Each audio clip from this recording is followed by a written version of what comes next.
Hi guys, ever wondered how brow artists get that perfect shape? It all starts with mapping. Mapping is the basics. So here I'm going to show you three major ways of which different artists try to get the perfect shape that will suit your brow bone. First of all, this first step I'm using is called the freehand mapping. This one is for the pros. You have to be a pro to know how to use freehand. You can't be a learner in a brow technique and start using freehand. It's going to be extremely difficult for you. So this one, like I said, is for the pros who can shape brows just by looking at the eyes. You don't need guide, you don't need any string. It's just pure skill. So this is me after mapping it. I'm trimming off the hair around the shape.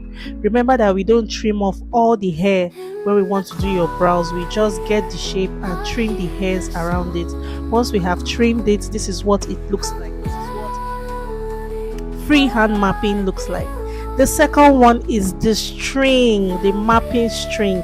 This one is a very clever little trick using pre-ink string to create perfect guidelines for symmetrical brows. So all you have to do is pinpoint the major parts in the anatomy. Sorry, brows still have their own anatomy. So all you have to do is to get the shape, like what I did here. I got the middle, the arc, the tail, then I tried to pinpoint everything together to get this shape. Yeah, so after getting the shape, I try to make sure that they are symmetrical as possible. People can map your brows either lying down or sitting down, anyone that is convenient for the artist.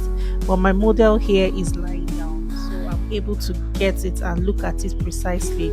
So once I'm done, I'm cleaning it up to make sure that everything is precise. Precision is what matters, right?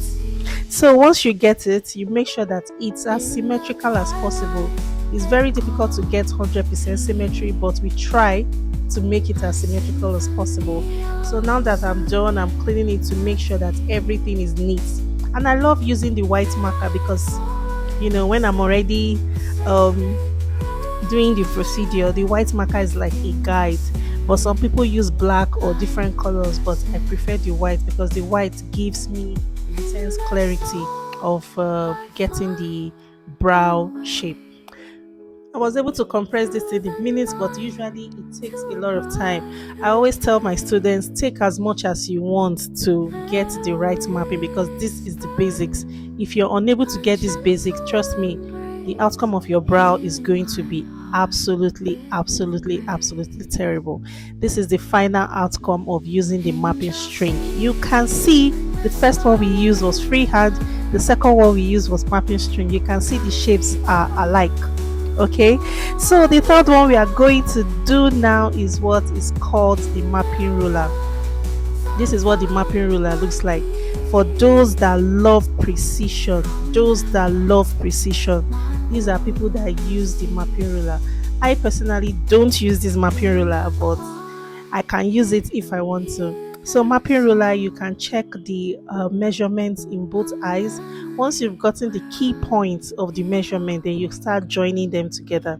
This mapping ruler right now, I have the option of using the pen, the white pen, to create one shape, or you can use the string as well to get your shape. So this mapping ruler, I used the mapping string on one eye and I use the pen on the other eye, but the result is always the same. I just want to let you know that you can either use the pen or you can use the string. The result is always the same. So from these three methods, which one do you prefer?